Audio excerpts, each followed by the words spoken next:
So finally, now that 2 months have passed since young Dolph lost his life at Makeda's cookie shop in Memphis, it looks like the same evidence that I saw the teenagers or young people, whatever, on Instagram in Memphis put together and did a story about it. Looks like that some of that stuff was true, because a guy named Straight Drop is, well, as of last night, he was on Tennessee Bureau of Investigation's top 10 most wanted. He may be in custody, and he's suspect as one of the shooters, and he was all along. He's the guy that was posted on Soulja Boy's car holding money. So the truth of what's going on might be murky, but let's get into it. According to the U.S. Marshals, 23-year-old Justin Johnson is alleged to have shot Dolph to death at Makeda's Cookies back on November 17th. Justin Johnson rapped under the name Straight Drop, and he had been sporting a Paper Route Entertainment chain on his belt buckle recently, and that supposedly came from the robbery of maybe Big Moochie Grape. Is wearing it as a trophy. And once upon a time, Straight Drop, and I think CEO Bobby, who might have been one of the other suspects, were sort of roughly part of the Paper Route Empire circle.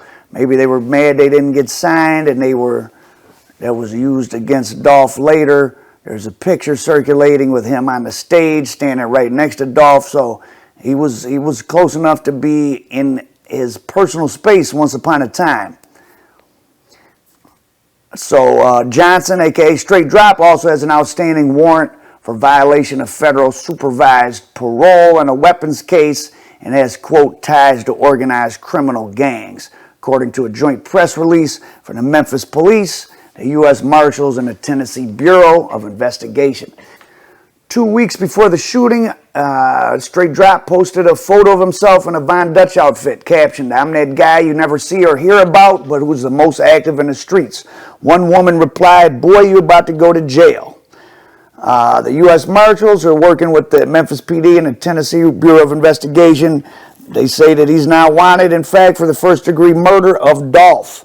According to the U.S. Marshals, he's been evading arrest, and they now have a $15,000 reward out on him, and they have him in the Tennessee top 10 most wanted. Now, like I was saying, it's easy to suspect Yo Gotti was behind Dolph's hit, but remember the Soulja Boy made a veiled offer of a $100K bounty for Dolph, and that black youngster just put out an entire music video that's the equivalent of smoking on an op pack. It showed a tombstone with the name Thornton on it, which is Dolph's last name. Now, Black Youngster has refused to apologize, saying, "I come from the heart of South Memphis where you get no sympathy. With that being said, I could give two fucks. It amazes me just how, because I'm a multi-millionaire, I'm put under a magnifying glass." Now, whatever you think about Black Youngster, what he said is true. Why do some people get upset about things like his music video, or frankly, even about all the murders in rap? I mean, after all, that's what you're paying to hear about, right? The real streets. Well, the real streets are full of people who are numb to life because they had so much pain.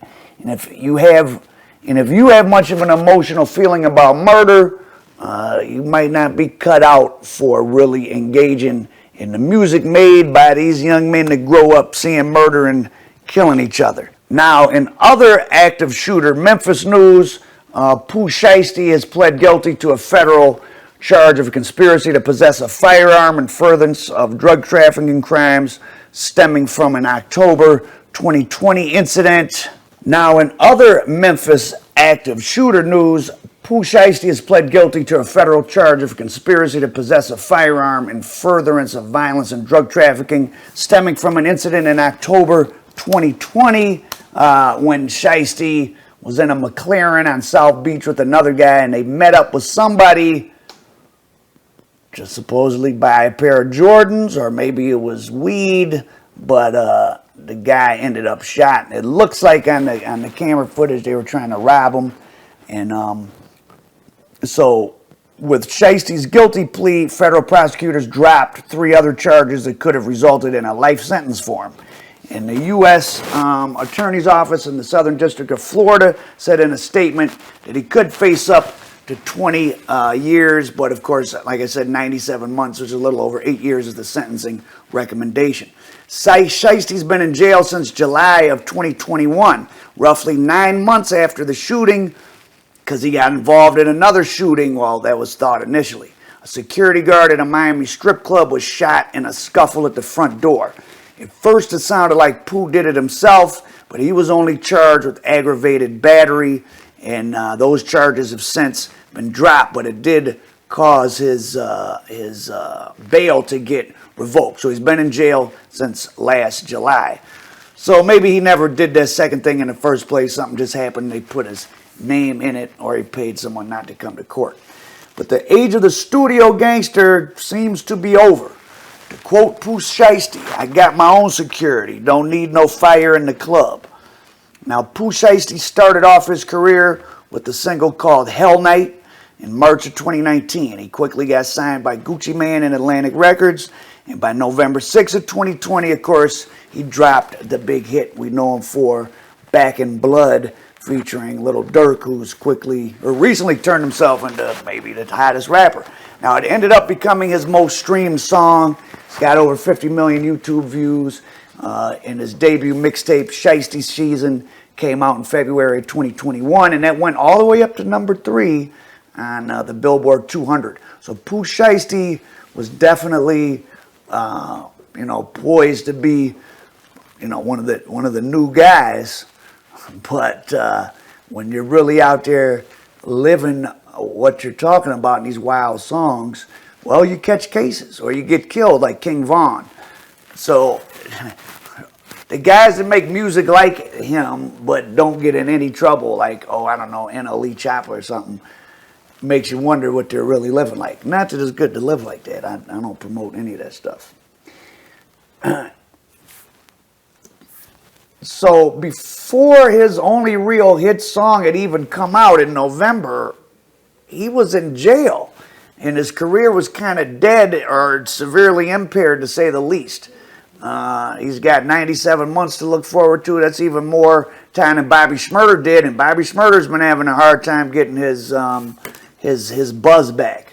Now, Pooh Shiesty had one of the shortest runs of rap fame yet. Really just from November 2020 to July 2021, 9 months or so. It's easy to say these young guys are self-destructive or stupid, but the reality is that the behaviors the public finds so entertaining to hear about is real life for these guys. They're carrying guns because they feel like they need to protect themselves. And of course, when guns are around and young guys, alcohol, drugs, things go wrong.